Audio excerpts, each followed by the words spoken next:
Ma propre sœur m'a regardé dans les yeux, juste au-dessus du cercueil encore ouvert de notre mère, et m'a chuchoté avec un sourire venimeux, « Profite bien de cette dernière vue, Sidonie. Car dès que la terre recouvrira cette boîte, tu découvriras ce que signifie vraiment être une étrangère. Tu n'es qu'une erreur adoptée. Tu n'auras rien. » Je suis restée figée, le sang glacé dans mes veines, alors que les porteurs commençaient à sceller le cercueil. Je pensais que le deuil était la pire douleur possible. Je me trompais. Ce n'était que le début de mon cauchemar. Mais avant de vous raconter comment ma vie a implosé ce jour-là, et surtout comment le karma a frappé de la manière la plus spectaculaire et brutale qui soit, j'ai une petite faveur à vous demander. Cliquez sur le bouton « J'aime » et dites-moi dans les commentaires depuis quelle ville ou quel pays vous suivez cette histoire, et quelle heure il est chez vous. C'est toujours fascinant de voir à quel point notre communauté est grande. Merci. Revenons à ce jour maudit à Quimper. Le ciel de Bretagne pleurait avec moi. Une pluie fine, glaciale et incessante tombait sur les pavés gris devant la cathédrale Saint-Corentin. C'était le genre de temps qui pénètre jusqu'aux os, qui rend tout plus lourd, plus triste. Je portais un simple manteau noir, un peu usé aux manches, et je tenais fermement le chapelet de nacre de maman dans ma poche, comme une bouée de sauvetage au milieu d'une tempête. Autour de moi, les notables de la ville murmuraient des condoléances polies. Mes parents, Ambroise et Marthe, étaient des figures respectées ici. Des artisans d'art, des gens de parole. Mais je me sentais invisible. Jusqu'à ce qu'elle arrive. Violaine. Ma sœur aînée. Elle est arrivée avec 20 minutes de retard, au volant d'une Porsche Cayenne noire rutilante qu'elle avait louée pour l'occasion. Elle portait une robe de créateur noire, fendue bien trop haut pour une messe funéraire, et des talons aiguilles à semelles rouges qui claquaient sur les dalles mouillées. Elle ne pleurait pas. Elle portait d'énormes lunettes de soleil, même sous la pluie, comme une star de cinéma en exil. Dès qu'elle est sortie de la voiture, elle a fait une scène parce qu'une goutte de boue avait osé toucher sa chaussure. Gauthier, son mari, un homme effacé qui semblait toujours porter le poids du monde sur ses épaules voûtées, a couru pour essuyer la tache avec son propre mouchoir.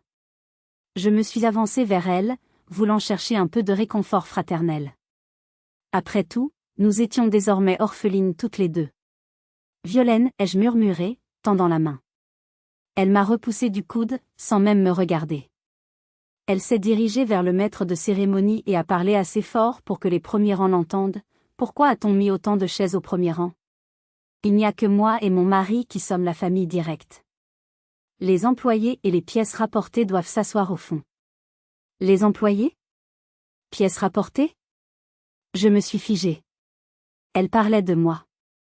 Elle m'a désigné le fond de l'église, là où s'assoient habituellement les touristes égarés ou les gardiens. Ta place est là-bas, Sidonie, a-t-elle sifflé en passant devant moi, laissant une traînée de parfums capiteux et écœurants. Laisse les vrais héritiers faire leur devoir. Je n'ai pas pleuré à cause de l'humiliation. J'étais trop choquée. J'ai marché jusqu'au dernier rang, seule, alors que ma sœur, jouant la veuve éplorée parfaite, prenait place tout devant. Je pensais que c'était le sommet de sa cruauté. Je ne savais pas que ce n'était qu'un échauffement. L'enterrement terminé, le cortège s'est dirigé vers la maison familiale, un manoir ancien en pierre de granit, couvert de lierre, qui abritait notre foyer et l'atelier de faïence de nos parents depuis des générations. C'était une maison pleine d'âme, d'odeurs de cire et de bois ancien.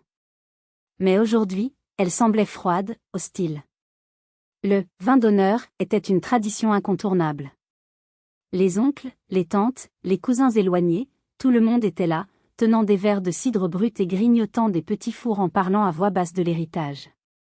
L'atmosphère était lourde, chargée d'électricité statique. Violaine s'est installée devant la grande cheminée en pierre, là où papa aimait fumer sa pipe le soir.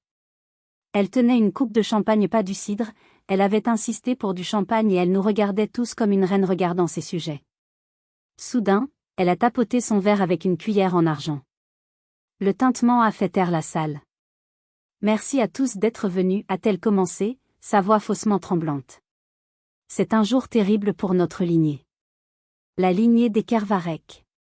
Elle a marqué une pause théâtrale, ses yeux de prédateur se posant directement sur moi, assise dans un coin près de la vieille horloge comtoise. Papa et maman sont partis, a-t-elle continué, sa voix durcissant.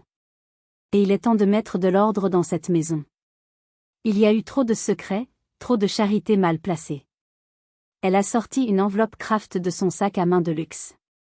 Elle l'a agitée en l'air. J'ai ici une copie de l'acte de naissance intégrale. Un document que nos parents ont caché par honte pendant 29 ans. Elle a pointé un ongle manucuré vers moi. Sidonie n'est pas ma sœur. Du moins, pas par le sang. Elle a été adoptée. Une œuvre de charité de maman après une fausse couche traumatisante. Une petite bâtarde qu'ils ont ramassée pour se donner bonne conscience.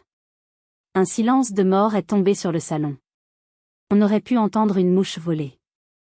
Je sentais mon cœur battre dans mes tempes, un tambour assourdissant. Adopté ? Moi ? Ce n'est pas vrai ?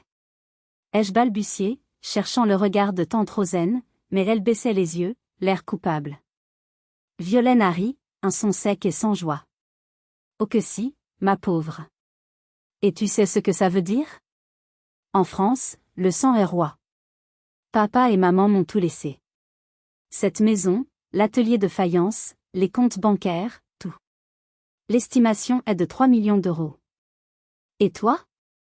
Elle a fait un geste de 0 avec ses doigts. Rien. 0. Nada. Tu n'es qu'une étrangère ici. Une erreur de parcours. Elle s'est approchée de moi, dominant ma silhouette assise.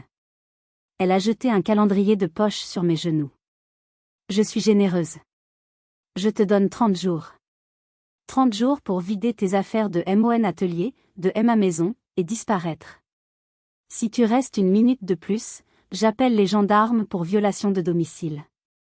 Les murs de la maison où j'avais grandi, où j'avais appris à marcher, où j'avais peint mes premiers bols, semblaient soudain se refermer sur moi pour m'étouffer. Dans une ville comme Quimper, les nouvelles voyagent plus vite que le vent sur la côte. Dès le lendemain, je n'étais plus Sidonie, l'artiste talentueuse qui restaurait les faïences anciennes avec amour. J'étais devenue l'imposteur, la fille ingrate. Violaine n'avait pas perdu de temps. Elle avait fait le tour du marché, du salon de coiffure, et même de la boulangerie, racontant à qui voulait l'entendre sa version tordue de l'histoire. Elle a profité de la sénilité de nos parents, disait-elle avec des trémolos dans la voix. J'ai découvert qu'elle vendait des objets de la maison en douce pour se payer des voyages. Une vraie manipulatrice. C'était faux. Absolument faux. Chaque centime que je gagnais venait de mes restaurations, et je le réinvestissais souvent dans l'entretien de la toiture de la maison, car Violaine ne donnait jamais un sou. Mais le coup de grâce est venu de là où je l'attendais le moins. Alban. Alban était mon compagnon depuis 2 ans. Un expert comptable, sérieux, un peu rigide, mais je pensais qu'il m'aimait. Je l'ai appelé le soir même de l'annonce, en pleurs, cherchant du soutien. Il n'a pas répondu. Le lendemain matin, j'ai reçu un message texte. Froid. Impersonnel. Sidonie, compte tenu des circonstances et des révélations sur ton statut familial et financier, je pense qu'il est préférable que nous en restions là. Ma réputation professionnelle ne peut souffrir d'être associée à un scandale d'héritage ou de détournement de fonds. Je te souhaite bonne chance. Alban. J'ai relu le message 10 fois. Il me quittait parce que je n'avais plus d'héritage ? Parce qu'il croyait les mensonges de ma sœur ? Je suis sortie pour acheter du pain. La boulangère, Madame Le Gallec, qui me donnait toujours une chouquette gratuite depuis mes 5 ans, m'a tendu ma baguette sans un sourire, sans un regard. Elle a pris ma monnaie avec dégoût, comme si mes pièces étaient sales. On ne veut pas d'histoire ici, mademoiselle, a-t-elle marmonné. Je suis rentrée chez moi non, chez Violaine en courant, les larmes aveuglant ma vue. Je me suis réfugiée dans l'atelier au fond du jardin. C'était mon sanctuaire. L'odeur de l'argile humide et de la terre cuite était la seule chose qui me semblait encore réelle. Je me suis assise au milieu de mes vases inachevés, me demandant si j'étais vraiment cette personne horrible qu'ils décrivaient tous. Étais-je un déchet ? Une erreur ? Je ne savais pas encore que la véritable erreur, c'était de sous-estimer la méchanceté pure de ma sœur. J'avais 30 jours. C'était mon compte à rebours. J'avais un contrat important en cours, la restauration d'une série de vases Ming pour un collectionneur privé de Nantes. C'était ma seule chance d'avoir assez d'argent pour payer une caution d'appartement et quitter cet enfer. Je travaillais jour et nuit dans l'atelier. C'était l'hiver, et le froid en Bretagne est mordant. L'atelier était chauffé par un vieux système électrique, crucial non seulement pour mon confort, mais surtout pour le séchage lent et régulier des pièces de céramique et pour maintenir une température constante avant la cuisson finale. Un matin, je suis entré dans l'atelier et j'ai senti quelque chose d'anormal. Il faisait un froid polaire. Je pouvais voir mon souffle se condenser en nuages blancs. Mon cœur a cessé de battre. Je me suis précipité vers les étagères de séchage. Désastre. Le choc thermique. Les vases, qui étaient à une étape critique de séchage, n'avaient pas supporté la chute brutale de température pendant la nuit.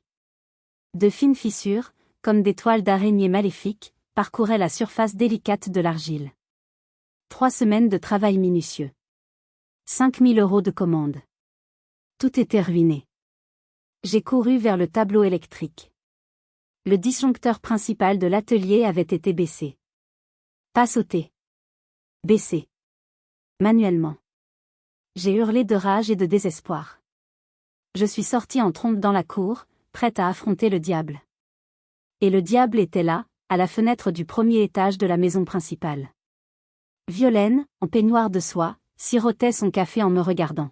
« Qu'est-ce que tu as fait » ai-je crié, ma voix brisée par les sanglots. « Tu as coupé le chauffage. Tu as détruit mon travail. » Elle a ouvert la fenêtre lentement, laissant entrer l'air glacé dans sa chambre chauffée.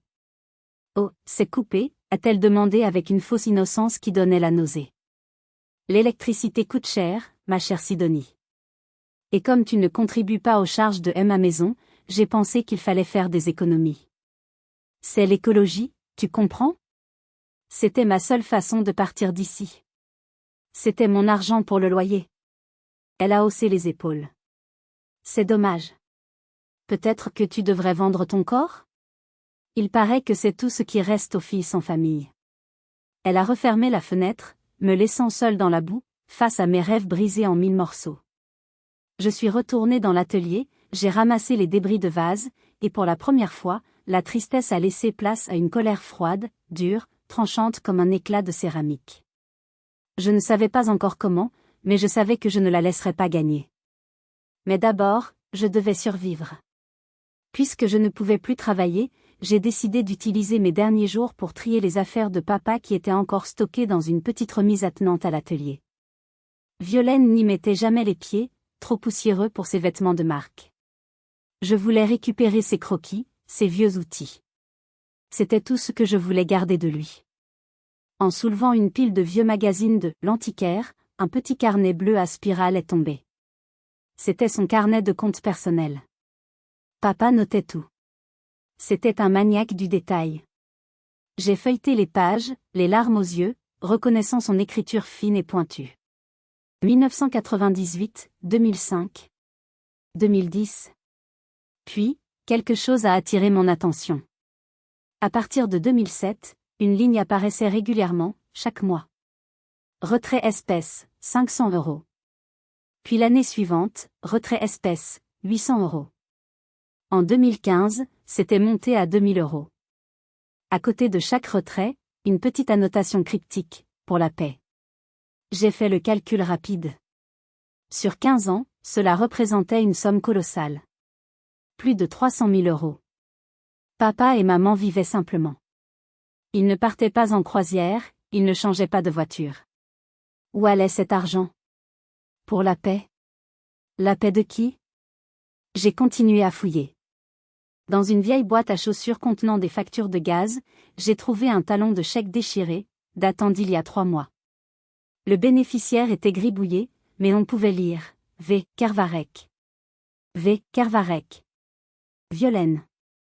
Pourquoi mes parents, qui se plaignaient toujours d'être « justes » financièrement, versaient-ils des sommes astronomiques en liquide à ma sœur, tout en me laissant croire qu'ils avaient du mal à joindre les deux bouts ? Une hypothèse glaçante a commencé à germer dans mon esprit. Ce n'était pas de l'aide. C'était du chantage. Mais sur quoi ? Qu'est-ce que Violaine pouvait bien savoir ou détenir pour terroriser nos parents à ce point ? Soudain, la porte de la remise s'est ouverte. J'ai sursauté, cachant le carnet sous ma veste. Ce n'était pas Violaine. C'était Gauthier. Il avait l'air terrifié. Il regardait par-dessus son épaule comme si sa femme allait surgir avec un fouet. Sidonie, a-t-il chuchoté. Il faut qu'on parle. Pas ici. Retrouve-moi au Vieux-Port, derrière la criée, dans 1 heure. Il a disparu aussi vite qu'il était apparu. Mon cœur battait à tout rompre. Le premier domino venait de tomber. Le Vieux-Port de Quimper, avec ses quais gris et l'odeur d'iode et de poisson, était désert à cette heure. Gauthier m'attendait, caché derrière une pile de casiers à homards. Il tremblait, et ce n'était pas seulement à cause du vent marin. « Gauthier, qu'est-ce qui se passe ?» ai-je demandé. Il a pris une grande inspiration, comme un homme qui s'apprête à plonger en apnée. « Elle est folle, Sidonie. Violaine, elle a perdu la tête. Et elle a perdu tout notre argent. » Il m'a tendu son téléphone. Sur l'écran, des relevés bancaires. Des lignes rouges. Des découverts abyssaux. Des prêts à la consommation avec des taux d'intérêt criminels. Elle joue, a-t-il avoué, la voix brisée. Casino en ligne, investissement frauduleux dans les crypto-monnaies, poker. Elle a une dette de 400 000 €. Il y a des gens dangereux qui appellent à la maison. Ils menacent de lui casser les jambes.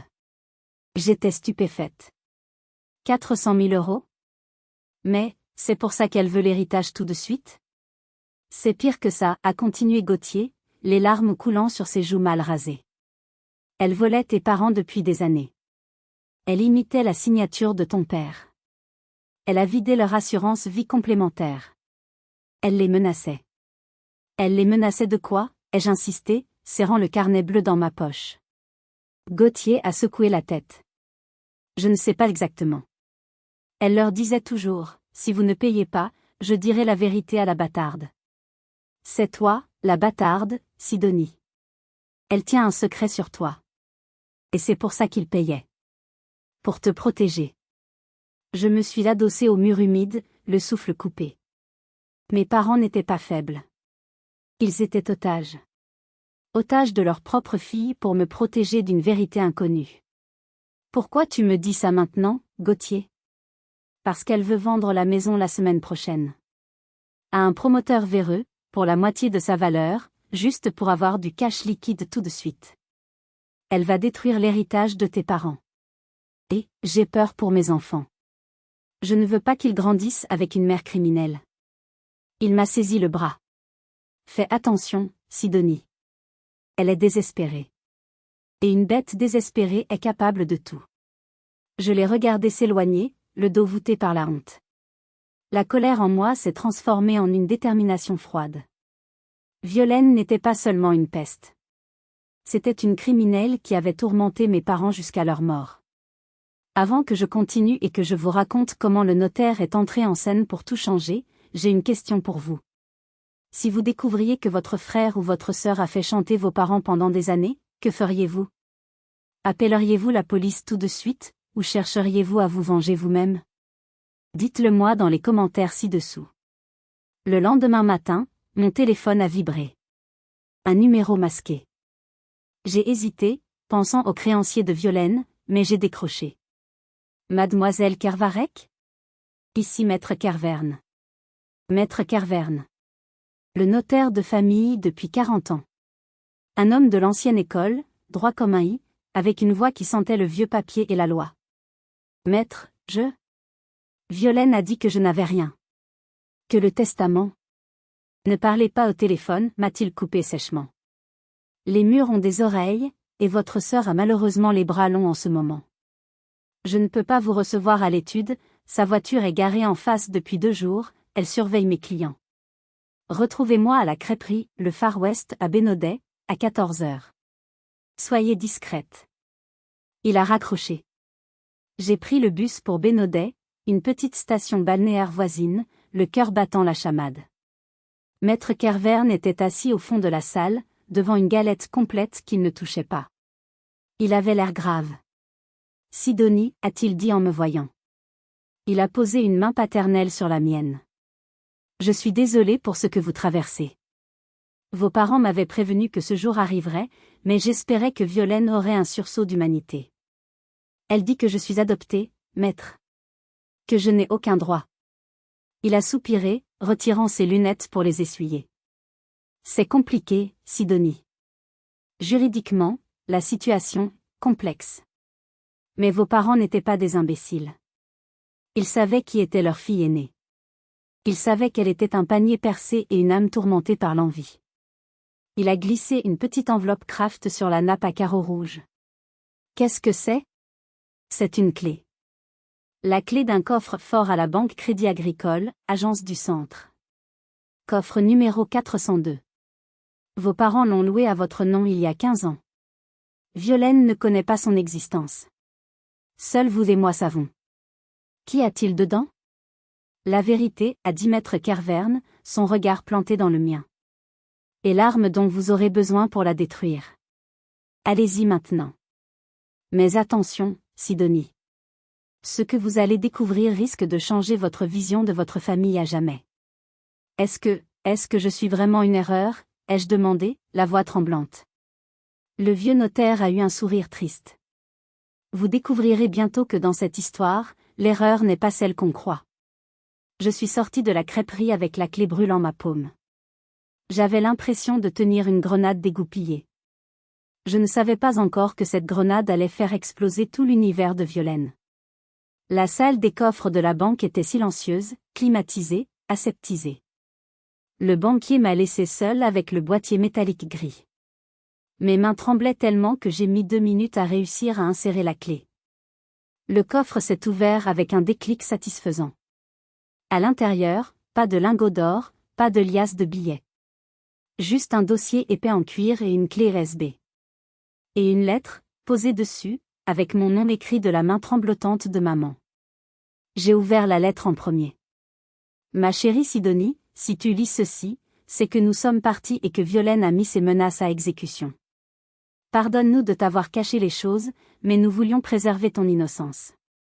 Nous voulions que tu grandisses sans le poids de la haine de ta sœur. Dans ce dossier, tu trouveras toutes les preuves. Les chèques qu'elle a falsifiés, les bijoux de ma mère qu'elle a volés et remplacés par du verre, les enregistrements de ses menaces. Mais le plus important est le document au fond du dossier. Le test ADN. Elle t'a sûrement dit que tu étais l'étrangère.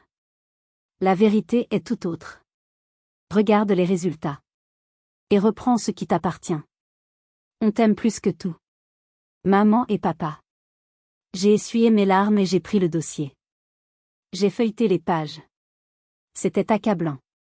Des relevés de compte montrant des virements de milliers d'euros vers des sites de jeux en ligne, signés Marthe Kervarek, mais avec une écriture qui n'était clairement pas la sienne. Des photos de bijoux, avant, après, montrant comment les diamants avaient été remplacés par des zircons. Mes parents avaient tout documenté. Chaque vol. Chaque insulte. Ils avaient monté un dossier criminel contre leur propre fille, prêt à être utilisé si nécessaire. Puis, je suis arrivé à la dernière page. Le test ADN. Daté de 1991. J'ai lu les conclusions. 1 fois. 2 fois. 3 fois. Mon cerveau refusait de comprendre, puis soudain, tout s'est mis en place. Les pièces du puzzle s'assemblaient avec un bruit assourdissant. Les larmes ont coulé, mais ce n'étaient plus des larmes de tristesse. C'étaient des larmes de choc, et une étrange forme de soulagement. Alors c'est ça? Ai-je chuchoté dans le silence du coffre-fort. C'est ça le secret. Violaine m'avait traité de bâtarde. Elle m'avait traité d'étrangère. Mais ce papier prouvait que toute sa vie, toute son arrogance, toute sa supériorité était basée sur un mensonge. J'ai rangé les documents, mis la clé USB dans mon soutien-gorge pour être sûr de ne pas la perdre, et je suis sorti de la banque. Je n'étais plus la victime. J'étais le bourreau qui venait d'affûter sa hache. Mais Violaine n'avait pas dit son dernier mot. En rentrant, j'allais découvrir qu'elle était passée à la vitesse supérieure. En arrivant devant le portail de la maison, j'ai vu un camion de déménagement non marqué. 2 hommes, des gros bras qui n'avaient rien de déménageurs professionnels, sortaient des cartons de la maison. Non. Pas de la maison. De l'atelier. Et qu'est-ce que vous faites? Ai-je crié en courant vers eux. Ils portaient mes tours de potier. Mes outils. Mes moules en plâtre. Il les balançait dans le camion comme des ordures. Violaine était là, surveillant l'opération avec un sourire satisfait. Je t'avais dit 30 jours, mais j'ai changé d'avis, a-t-elle lancé. J'ai trouvé un acheteur pour la propriété. Il veut l'atelier vide d'ici demain matin. Alors je t'aide à faire le tri. Tu n'as pas le droit. Ce n'est pas encore à toi. Je me suis interposée entre un des gros bras et une étagère contenant les dernières pièces intactes de ma mère. Pousse-toi, la gamine, a grogné l'homme, son haleine sentant le tabac froid. Non. Vous ne toucherez pas à ça. Violaine a fait un signe de tête. Débarrassez-moi d'elle. L'homme m'a poussé. Violemment. J'ai trébuché en arrière et je suis tombée sur un tas de débris de céramique. Une douleur vive a traversé ma main. J'ai regardé ma paume, une entaille profonde, le sang commençait à couler, rouge vif sur la terre cuite blanche. Oups, a dit Violaine sans aucune émotion. Accident de travail. Tu devrais faire attention, c'est dangereux ici. Je me suis relevée, serrant ma main ensanglantée contre ma poitrine. La douleur physique n'était rien comparée à la haine qui brûlait en moi. Tu vas le payer, Violaine, ai-je dit, ma voix calme, presque effrayante. Tu crois avoir gagné parce que tu es la plus forte, la plus méchante. Mais tu as oublié une chose. Ah oui? Et quoi donc, a-t-elle ricané. La vérité a une fâcheuse tendance à remonter à la surface, comme les cadavres. Elle a ri, mais j'ai vu une lueur d'inquiétude passer dans ses yeux. Dégage d'ici. Va te faire soigner à l'hôpital des pauvres. Je suis partie, laissant mon atelier se faire piller. Je suis allée aux urgences me faire recoudre. 3 points de suture. Pendant que le médecin recousait ma peau, je pensais à la clé USB dans ma poche. J'avais les preuves. J'avais le testament moral. Mais il me fallait le moment parfait pour frapper. Et ce moment, Violaine allait me l'offrir sur un plateau d'argent. J'ai appris par Gauthier qu'elle organisait une grande réception le lendemain soir. Une vente privée, illégale pour écouler les meubles anciens et les tableaux avant même l'ouverture officielle du testament. Tout le gratin de Quimper serait là. C'était parfait. Elle voulait un public? Elle allait en avoir un. Le lendemain soir, la maison familiale brillait de 1000 feux. Violaine avait allumé tous les lustres en cristal. De l'extérieur, on aurait dit une fête royale. De l'intérieur, c'était une braderie de luxe. Je suis arrivée vers 20h. Je portais mon bandage à la main, un jean noir et une chemise blanche simple. Pas de robe de soirée. Je n'étais pas là pour faire la fête. Le majordome, un intérimaire embauché pour la soirée, a essayé de me barrer la route. Invitation, mademoiselle? C'est ma maison, ai-je dit en le contournant. Je suis entrée dans le grand salon. C'était écœurant. Des étiquettes de prix étaient collées discrètement sur les commodes Louis XV, sur les horloges de grand-père. Des antiquaires peu scrupuleux et des nouveaux riches de la région tournaient autour des objets comme des vautours, une coupe de champagne à la main. Violaine trônait au centre de la pièce. Elle portait le collier de perles de maman. Ce collier? Maman m'avait promis qu'il serait pour moi le jour de mon mariage. Le voir autour du cou de celle qui avait profané sa mémoire me donnait envie de vomir. Dès qu'elle m'a vu, son visage s'est tordu. Elle s'est excusée auprès d'un acheteur potentiel et a foncé sur moi. Qu'est-ce que tu fais là? Je t'avais dit de ne plus revenir, a-t-elle sifflé, essayant de garder la voix basse pour ne pas faire de scandale. Je suis venue chercher ce qui est à moi. Rien n'est à toi. Regarde-toi, avec ta main sale et tes vêtements bon marché. Tu fais tache. Sors. Les conversations se sont tues. Les invités nous regardaient. C'était exactement ce que je voulais. Tu vends les souvenirs de nos parents comme si c'était de la marchandise volée, Violaine. Tu n'as même pas attendu la lecture du testament. Le testament, c'est une formalité. Tout est à moi. Je suis la fille légitime. Le sang parle, a-t-elle crié, perdant son sang-froid. Le sang, ai-je répété, un sourire triste aux lèvres. C'est drôle que tu parles de sang, Violaine. Elle a essayé de me saisir le bras pour me mettre dehors. Ne me touche pas, ai-je dit fermement. Dans sa fureur, elle a fait un mouvement brusque. La bandoulière de son sac à main, de luxe, qu'elle arborait fièrement comme un trophée, s'est accrochée à la poignée d'une porte-fenêtre. Elle a tiré d'un coup sec pour se dégager. Crac. Le bruit du cuir ou plutôt du simili-cuir qui se déchire a résonné comme un coup de feu. Le fond du sac a cédé. Et le contenu s'est déversé sur le parquet ciré, sous les yeux de 50 témoins. Le temps s'est arrêté. Au sol, éparpillés comme des confettis de misère, gisaient les secrets de Violaine. Ce n'était pas le contenu d'un sac de femme riche. Il n'y avait pas de poudrier Chanel ou de portefeuille en cuir fin. Il y avait des lettres.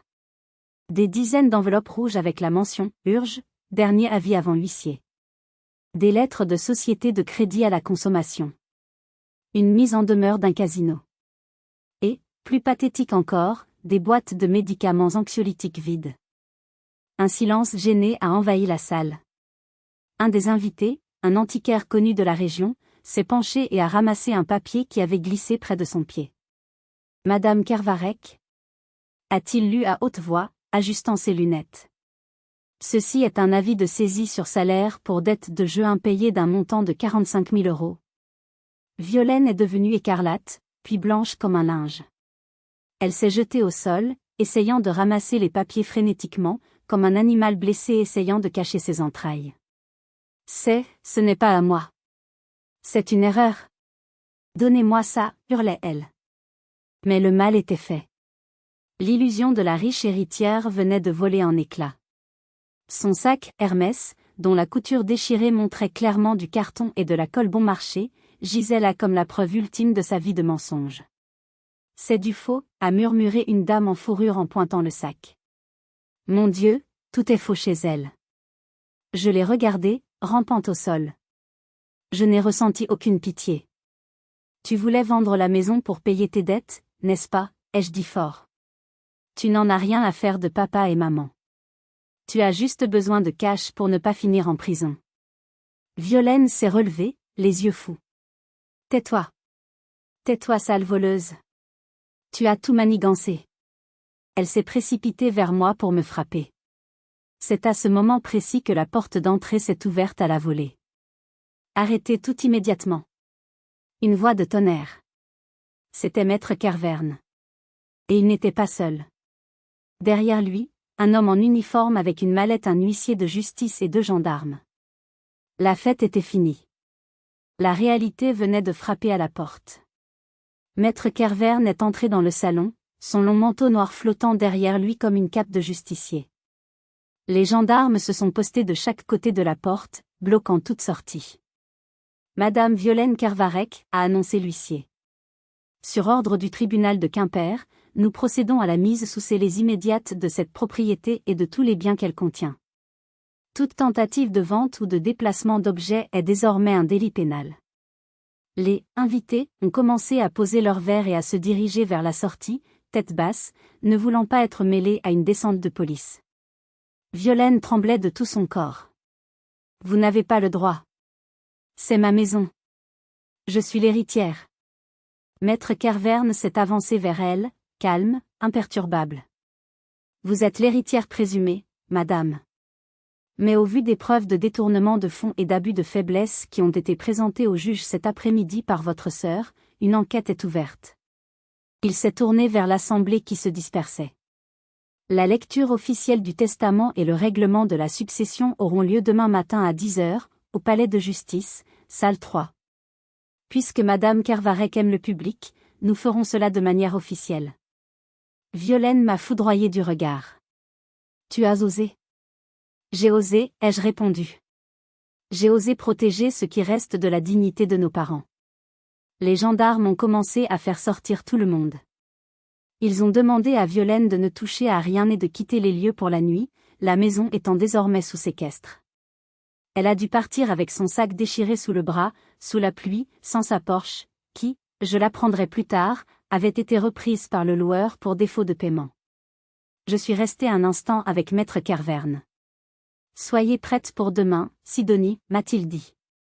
Elle va se battre. Elle va utiliser l'argument du sang jusqu'au bout. » « Je suis prête, ai-je dit, touchant la clé USB dans ma poche. J'ai hâte qu'elle parle de sang. La nuit a été courte. Je n'ai pas dormi. Je revoyais le visage décomposé de ma sœur. Mais je savais que le coup de grâce n'avait pas encore été porté. Le lendemain, la vérité allait éclater, et elle serait plus brutale que tout ce que Violaine pouvait imaginer. Le lendemain matin, la salle d'audience numéro 3 était pleine à craquer. Les créanciers de Violaine étaient là, espérant récupérer leur argent. Les curieux de la ville étaient là. Gauthier était là, assis loin de sa femme, la tête dans les mains. Violaine était assise avec un avocat commis d'office qui avait l'air de vouloir être ailleurs. Elle avait essayé de se refaire une beauté, mais ses traits étaient tirés, son maquillage trop épais ne cachait pas ses cernes. Le juge a ouvert la séance. Maître Kervern s'est levé. Votre honneur, nous sommes ici pour régler la succession de monsieur et madame Kervarec. Madame Violaine ici présente revendique la totalité de l'héritage en vertu de sa qualité de fille aînée et légitime, et affirme que mademoiselle Sidonie, fille adoptive, n'a aucun droit. L'avocat de Violaine a hoché la tête. C'est exact. La réserve héréditaire protège les enfants de sang. Ma cliente est la seule héritière biologique directe. Violaine a souri, un sourire arrogant. Exactement. Le sang ne ment pas. Maître Kervern a sorti un dossier épais. En effet, le sang ne ment pas. Mais avant de parler de biologie, parlons de patrimoine. Il s'avère que monsieur et madame Kervarec ne possédaient plus la maison ni l'atelier à leur mort. Violaine a sursauté. Quoi? Il y a 20 ans, conscients de la fragilité de leur fille aînée face à l'argent, vos parents ont créé une SCI, Société Civile Immobilière, et une fiducie. La quasi-totalité de leurs avoirs a été placée dans une assurance vie dont le bénéficiaire a été désigné irrévocablement. Il a marqué une pause. Le bénéficiaire unique de l'assurance vie et l'actionnaire majoritaire de la SCI est mademoiselle Sidonie Kervarec. Un brouhaha a parcouru la salle. Violaine s'est levée d'un bond. C'est faux. C'est de la manipulation. Ils ont été forcés. Je vais contester. La loi m'oblige à avoir ma part. Vous aurez votre part légale sur les liquidités restantes sur le compte courant, a dit maître Kervern calmement. Soit environ 4 000 €. Ce qui sera immédiatement saisi pour payer une partie infime de vos dettes. Violaine hurlait maintenant. C'est une bâtarde. Elle n'est même pas de notre famille. C'est une étrangère que ma mère a ramassée. Elle n'a pas notre sang. Maître Kervern m'a regardé. J'ai hoché la tête. C'était le moment. Puisque vous insistez tant sur le sang, madame, a dit le notaire en sortant le document final, le test ADN de 1991. Il est temps de rétablir la vérité historique de cette famille. Il s'est tourné vers le juge, puis vers Violaine. Vous avez basé toute votre vie, toute votre haine, sur le fait que vous étiez la fille légitime et Sidonie l'adoptée. Mais vous aviez tort sur un point crucial. Le silence dans la salle était absolu. On aurait entendu une épingle tomber. Violaine, a commencé maître Kervern, sa voix résonnant avec une gravité solennelle. Vous avez été adoptée. Violaine a éclaté de rire, un rire hystérique. N'importe quoi. J'ai vu mon acte de naissance. Je suis née à la clinique Saint-Joseph. Cette info a coupé le notaire. Vos parents biologiques étaient des cousins éloignés de la famille, vivant à Paris. Ils vous ont abandonné à l'âge de 2 ans. Ambroise et Marthe, qui ne pouvaient pas avoir d'enfants à l'époque, vous ont recueilli et ont falsifié les papiers avec l'aide d'un médecin de famille pour que vous ne sachiez jamais que vous aviez été abandonné. Ils vous ont aimé comme leur propre chair. Violaine a reculé, se heurtant à sa chaise. Non, c'est impossible. Mais l'histoire ne s'arrête pas là, a continué maître Kervern, impitoyable. 4 ans plus tard, la sœur cadette d'Ambroise, Armelle votre tante est tombée enceinte hors mariage. Elle est morte en accouchant d'une petite fille. Il s'est tourné vers moi. Cette petite fille, c'est Sidonie. Un souffle de stupeur a traversé l'assistance. Je sentais les larmes couler sur mes joues. Ambroise a recueilli la fille de sa sœur défunte. Sidonie est la nièce biologique d'Ambroise. Elle porte le sang des Kervarec dans ses veines. Génétiquement, Sidonie est la seule héritière du sang dans cette pièce. Le visage de Violaine s'est décomposé. C'était comme voir un masque de cire fondre sous la chaleur. Donc, A repris le notaire, assenant le coup de grâce. Celle que vous traitiez d'étrangère, de bâtarde, de pièce rapportée, est en réalité la seule véritable descendante de la famille. Et vous, qui vous vantiez de votre supériorité biologique, vous êtes l'enfant adopté. C'est un mensonge, a hurlé Violaine, se griffant le visage. Menteur. Il m'aimait plus qu'elle. Il vous aimait toutes les deux, a dit maître Kervern doucement. Mais vous avez transformé cet amour en arme. Il a inséré la clé USB dans l'ordinateur du greffier, relié à un écran dans la salle. Et voici pourquoi ils ont dû prendre des mesures drastiques pour protéger Sidonie. L'écran s'est allumé. Le visage de papa est apparu. Il avait l'air vieux, fatigué, assis dans son fauteuil. Maman était à côté de lui, tenant sa main. C'était le message d'outre-tombe. Et il allait sceller le destin de Violaine pour de bon. La voix de papa, tremblante mais claire, a rempli la salle d'audience. Si vous regardez ça, c'est que nous ne sommes plus là. Violaine, ma fille. Sur la vidéo, papa a dû s'arrêter pour essuyer une larme. Tu as découvert ton adoption quand tu avais 18 ans, en fouillant dans nos papiers. Au lieu de venir nous en parler, tu as décidé de nous punir. Tu nous as dit, si vous ne me payez pas ce que je veux, je dirai à Sidonie que sa mère est morte en couche et qu'elle a tué sa mère en naissant. Tu savais que c'était notre plus grande peur, que Sidonie porte cette culpabilité. Dans la salle d'audience, les regards se sont tournés vers Violaine avec horreur. Faire chanter ses parents? Sur un secret aussi douloureux? Maman a pris la parole sur la vidéo. Pendant 10 ans, nous t'avons donné de l'argent. 500 €, puis 1000, puis plus. Nous avons vendu nos terres. Nous avons vidé nos économies. Juste pour que tu te taises. Juste pour que Sidonie puisse grandir heureuse. Mais ça ne suffisait jamais, a repris papa. Récemment, tu as commencé à falsifier nos signatures. Tu as volé les bijoux de famille. Et pire, j'ai découvert que tu avais échangé mes pilules pour le cœur avec des placebos. La salle a halté. Le juge a levé les yeux brusquement vers Violaine. C'était une accusation de tentative d'homicide. Nous avons peur de toi, Violaine, disait papa sur l'écran. C'est pourquoi nous avons tout mis au nom de Sidonie via la fiducie. Non pas parce que nous l'aimons plus, mais parce que nous savons qu'elle ne nous ferait jamais de mal. Sidonie, ma chérie, tu es notre sang, mais tu es surtout notre cœur. Pardonne-nous. L'écran est devenu noir. Violaine était prostrée sur sa chaise, incapable de bouger. Elle ne pouvait plus nier. Sa propre voix, ses propres chantages, la cruauté de ses actes, tout était exposé. Le juge a tapé doucement avec son marteau. Mais son regard était dur comme de l'acier. Au vu de ces nouveaux éléments, et notamment des accusations gravissimes portées par les défunts concernant les médicaments, il a fait un signe au procureur. Gendarmerie, veuillez procéder à l'interpellation de Madame Kervarec. 2 gendarmes se sont approchés de Violaine. Elle a semblé se réveiller de sa torpeur. Non. Non. C'est une vidéo truquée. C'est de l'intelligence artificielle, a-t-elle crié, se débattant. Madame, calmez-vous, a dit l'un des officiers en lui passant les menottes.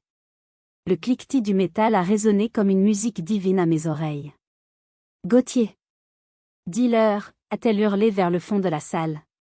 Dis-leur que c'est faux. Gauthier s'est levé lentement. Il m'a regardé, puis a regardé sa femme. Je ne peux pas mentir pour toi, Violaine. J'ai remis aux gendarmes ce matin les relevés bancaires prouvant les virements suspects depuis le compte de tes parents vers tes comptes de jeu.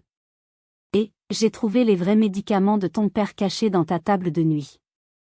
C'était le clou final dans son cercueil. Gauthier, l'homme qu'elle avait méprisé et dominé pendant des années, venait de la livrer. Violaine a poussé un cri bestial, un mélange de rage et de désespoir, alors qu'on l'entraînait hors du tribunal.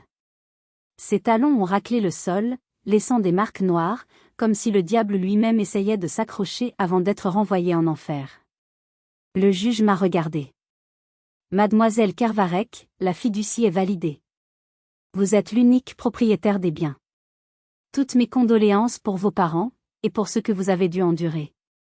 Je suis sortie du tribunal. La pluie avait cessé. Un rayon de soleil timide perçait les nuages gris de Bretagne. Pour la première fois depuis des mois, je respirais. Gauthier m'attendait sur les marches du palais de justice. Il avait l'air d'avoir vieilli de 10 ans, mais il se tenait plus droit. « Je suis désolé, Sidonie, a-t-il dit sans me regarder dans les yeux. J'étais un lâche. J'aurais dû parler il y a des années. Pourquoi maintenant, Gauthier? Parce qu'elle a commencé à parler de l'avenir de nos enfants. Elle voulait les envoyer dans des pensionnats suisses avec l'argent de l'héritage pour les former à l'élite. Je ne voulais pas qu'ils deviennent comme elle. Il a sorti une cigarette, ses mains tremblaient. Je vais demander le divorce. Je vais prendre les petits et retourner chez ma mère en Normandie. Je vais essayer de leur apprendre ce qu'est l'honnêteté. Je l'ai regardé. Je ne pouvais pas tout oublier. Il avait vu ma souffrance et s'était tu pendant longtemps. Mais il avait fini par faire le bon choix. Va, Gauthier. Protège tes enfants. C'est la meilleure façon de te faire pardonner. Il a hoché la tête, les larmes aux yeux, et s'est éloigné. Je ne l'ai jamais revu. J'ai appris plus tard que Violaine avait été inculpée pour abus de faiblesse, faux et usage de faux, et tentative d'empoisonnement. Elle risquait 10 ans de prison. Elle, qui voulait vivre dans un château, allait vivre dans une cellule de 9 mètres carrés. Je suis retournée à la maison. Ma maison. J'ai ouvert les volets qui étaient restés fermés depuis l'enterrement. J'ai aéré l'odeur de renfermé et de mensonges. J'ai enlevé les étiquettes de prix que Violaine avait collées sur les meubles. Puis, je suis allée à l'atelier. J'ai passé les 6 mois suivants à reconstruire. Pas seulement l'atelier, mais ma vie. Avec l'argent de l'assurance vie, j'ai remboursé les dettes que Violaine avait laissées au nom de la famille, par honneur, pas par obligation, et j'ai investi dans de nouveaux fours. J'ai ramassé les morceaux des vases que Violaine avait brisés cette nuit glaciale. Au lieu de les jeter, j'ai utilisé une technique japonaise ancienne, le kintsugi. J'ai recollé les morceaux avec une laque mélangée à de la poudre d'or. Les fissures n'étaient plus cachées. Elles étaient soulignées, dorées, magnifiées. Ces vases étaient devenus plus beaux, plus forts et plus précieux parce qu'ils avaient été brisés. C'était ma métaphore. Un après-midi, quelqu'un a frappé à la porte de l'atelier. C'était Alban. Il tenait un bouquet de roses rouges ridiculeusement grand. Sidonie. A-t-il commencé avec son sourire de vendeur de voitures d'occasion. J'ai appris que toute cette histoire était un malentendu. Je suis tellement désolée. J'ai été manipulée par ta sœur. Je t'aime toujours, tu sais. J'ai posé mon pinceau. J'ai regardé cet homme qui m'avait jeté comme une vieille chaussette dès qu'il avait cru que j'étais pauvre. Alban, ai-je dit doucement. Tu vois ce vase? Oui, il est magnifique avec l'or. Quand quelque chose est cassé, on peut le réparer avec de l'or. Mais la confiance, quand elle est cassée par l'intérêt et la lâcheté, il n'y a pas d'or assez pur pour la recoller. Mais Sidonie. Sors de chez moi, Alban. Et ne reviens jamais. J'ai refermé la porte sur son visage stupéfait. C'était peut-être la plus grande victoire de toutes. Savoir que je n'avais besoin de personne pour me définir. 1 an après le procès, je suis allée voir Violaine à la maison d'arrêt de Rennes. Je ne sais pas pourquoi. Peut-être pour clore le chapitre définitivement. Elle portait un uniforme gris. Ses cheveux, autrefois teints et coiffés à la perfection, étaient ternes et gris à la racine. Sans son maquillage, sans ses artifices, elle ressemblait à une vieille femme aigrie. Elle ne m'a pas dit bonjour. Elle m'a juste regardé à travers la vitre en plexiglas. « Tu es contente ?» a-t-elle craché. « Tu as tout pris. Ma maison, mon argent, ma vie. » « Je n'ai rien pris, Violaine. J'ai juste ramassé ce que tu as jeté. » « Ils m'ont menti » a-t-elle dit, sa voix tremblant de rage. « Ils m'ont fait croire que j'étais leur fille. Ils t'ont fait croire que tu étais aimée. Et c'était vrai. C'est toi qui as décidé que l'amour ne suffisait pas, qu'il te fallait le sang et l'argent. » Elle a frappé la vitre du poing. « Je sortirai un jour. Et je récupérerai ce qui est à moi. » J'ai secoué la tête avec pitié. « Tu ne possèdes rien, Violaine. Tu n'as jamais rien possédé parce que tu n'as jamais rien donné. Tu es la femme la plus pauvre que je connaisse. » Je me suis levée pour partir. Attends, a-t-elle crié, une lueur de panique dans les yeux. Tu m'as apporté de l'argent? Pour la cantine? J'ai souri tristement. Non. Je t'ai apporté un miroir. Pour que tu puisses enfin voir qui tu es vraiment.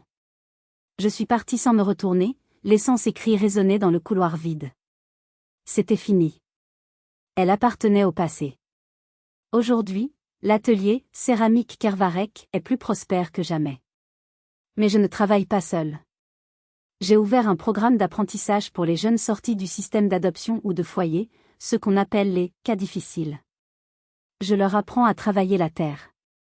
Je leur apprends que même si on commence sa vie comme une masse d'argile informe, ou si on a été brisé par la vie, on peut toujours se reconstruire et devenir une œuvre d'art. Je vais souvent sur la tombe de mes parents, et sur celle d'Armelle, ma mère biologique. Elles sont côte à côte. Je leur apporte des fleurs de mon jardin. J'ai compris que le mot « famille » est le mot le plus complexe du dictionnaire. Violaine avait le nom, mais pas le cœur. Moi, je n'avais pas le nom au début, mais j'avais l'amour. Et finalement, j'avais le sang, mais ce n'est pas ce qui compte. Ce qui compte, c'est qui vous tient la main quand il pleut. Ce qui compte, c'est qui vous protège quand vous ne pouvez pas vous protéger vous-même. J'ai été humiliée, dépouillée, trahie. Mais je suis toujours debout. Et je suis plus riche que Violaine ne le sera jamais, non pas à cause des millions, mais parce que j'ai la paix. Merci d'avoir écouté mon histoire jusqu'au bout. J'espère qu'elle vous rappelle que la vérité finit toujours par triompher, même si le chemin est long et douloureux.